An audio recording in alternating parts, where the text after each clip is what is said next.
Morning, food friends. Hope you're all doing amazing out there. Thanks for joining me today. My name is Lee. This is Dude Talking Food, and today we're going to talk about high fructose corn syrup.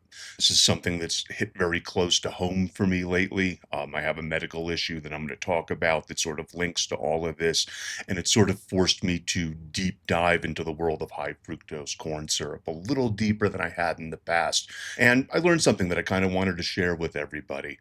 Because when you look at this topic online, you're basically going to see two different sides or camps on high fructose corn syrup. You're going to see one side that basically says high fructose corn syrup is the root of all evil, like in the entire universe, and it's going to bring down the fall of all mankind. And then you've got the other side that basically says, hey, this is just a sugar. It's just like any other type of sugar. It's really not that different, even though it works a little differently. The overall effect is not that much different.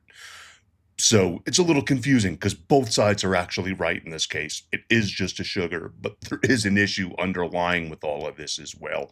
So this is what we're going to look at really quickly today. So how can both sides be right?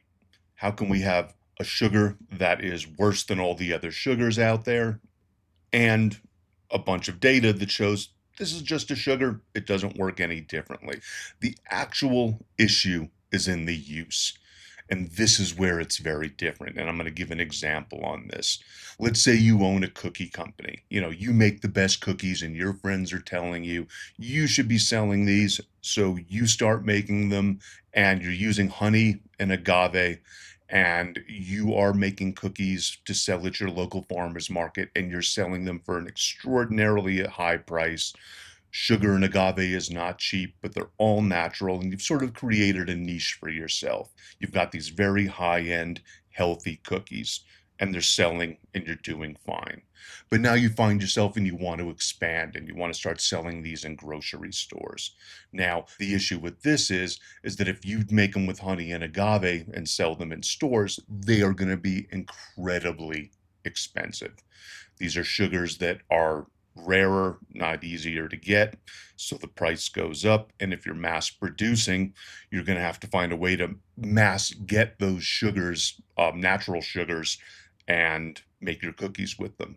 So now you're mass producing your cookies, but you're still using stuff like honey and agave. And you've got your niche in the market, but you want to become bigger. You want to become the next Nabisco, the next Oreo cookie. You can't really do that using honey and agave because you're never going to reach the mass markets out there. It's always going to be a small niche healthy food market. So you change your sweeteners from honey and agave to cane sugar.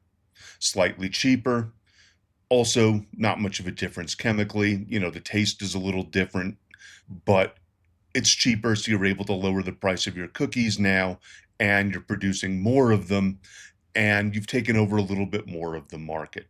So you're doing fine. Here comes the issue. Next, you want to become even bigger. So you start using high fructose corn syrup because it's cheaper. And that's the real issue with high fructose corn syrup, is the cheapness of it. It's made by breaking down cornstarch and converting it through an enzyme into sugar. And that sugar is incredibly cheap to make since corn is so easy to grow. We can grow it almost anywhere here in the US. We have entire states dedicated to growing corn. So the idea of turning corn into a sugar is sort of a no-brainer. The issue comes is that when you start making these cookies with high fructose corn syrup, it's so cheap you can add 2, 3, 4 times the amount of sugars into your cookies that you were normally doing. And people are biologically triggered to like sugar. So when they eat these cookies and they're loaded with this sweetener, people are going to love them and they're going to start buying them off the shelves. And you're this big company now and you're making all these cookies and you're doing fine. The issue is the amount of high fructose corn syrup that's being put in there. You're using 2 or 3 times the amount that's really needed for the cookie, and everybody does this. So you've got one overloaded product with high fructose corn syrup, and then every other product has high fructose corn syrup in it, is doing the exact same thing. They're putting in too much. So instead of something like honey or agave or sugar, where a more reasonable amount is used, high fructose corn syrup allows them to use so much until like a consumer advisory board comes in and says like, hey man, it's like 50% sugar, you really need to calm this down. And then you find your balance, you make your cookies, and you're the next Oreo. But the issue really is the amount of the high fructose corn syrup that you're actually adding into your product, and the fact that everyone else is doing this. Then you add on top of that that the government subsidizes all of this, so that if you use cornstarch and corn sugar and high fructose corn syrup to make your product, they will give you extra money because it's subsidizing American farmers. So companies get encouraged to put all of these sugars into their foods, whether they need them or not. Like, it's one thing if you're making a cookie and you're putting your sugars in, and yeah, you've probably put in too much, but people are enjoying it, and you've got your cookie. But then you go have a drink, you go have some candy, you go have some gum. I mean, the American food industry is so full of putting items or putting ingredients into products that are not needed. They do this with dairy, they do this with high fructose corn syrup, they do it with wheat. It's devastating to the American health. They put so many ingredients that are no longer needed in food. And they do this to subsidize farmers. They put dairy in food that isn't needed, they put wheat in food that isn't needed, and they way, way overload products with high fructose corn syrup. And there is where the issue lies. Not in the actual product, but in the use or really misuse of the product. So you know my deal on all this. I'm going to say moderation. Read your labels. Always check to see what you're eating. They sneak these foods in without you even thinking. You really have to read your labels. Things that you wouldn't think would contain these ingredients do. And so that's really the issue with high fructose corn syrup. It's not that it's inherently bad. It's not that it's really different from any sugar. Yes, it's broken down, but that's true with all the sugars. There's a lot of different sugars out there. Your body reacts slightly differently to all of them. But in general, it's just a sugar. The issue is with the quantity. And the reason I dived into this is because I was having a foot issue. I was getting a lot of swelling. We thought it was arthritis and tendonitis. Turns out I've got gout, and this is being exacerbated or being triggered by high fructose corn syrup. Something like gout can have a lot of different triggers within, with different foods. There's different things that'll trigger it within, your body. My trigger is definitely high fructose corn syrup. I was able to test this. I played around with it. It really hurt, and it was probably a stupid thing to do, but I was able to push it, test it, and like my foot's fine now because I've totally, I've cut out like 80% of the sugars.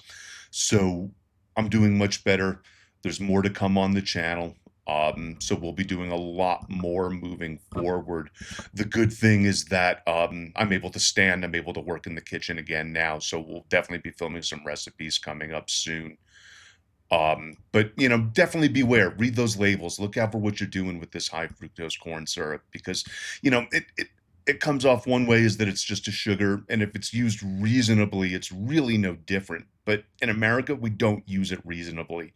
We subsidize farmers. We encourage companies to use these products, whether they're really needed or not.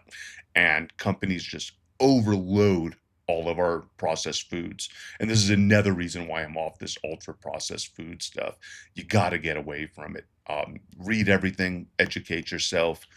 Um, I can't say it enough. So thanks for joining me here today. I really appreciate your time. I know I've been away from the camera for a while, but like in my last video, I've had a lot going on with work. We're closing a position that I'm in, shutting down an entire software package, and I'm learning a whole new position at the same time. So I'm basically doing like almost two jobs at once.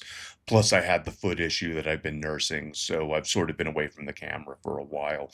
But I'm back. I'm feeling a lot better. I've got a hold on this, and we've got some recipes planned. I've got a frittata recipe planned coming soon. I've got a shakshuka recipe coming soon, which is a poached egg dish from Morocco, North Africa. So these are all going to be really quick, simple egg dishes. These will probably be the next two recipes out. So I hope you're all doing awesome. Take care, everybody, and be well. Peace.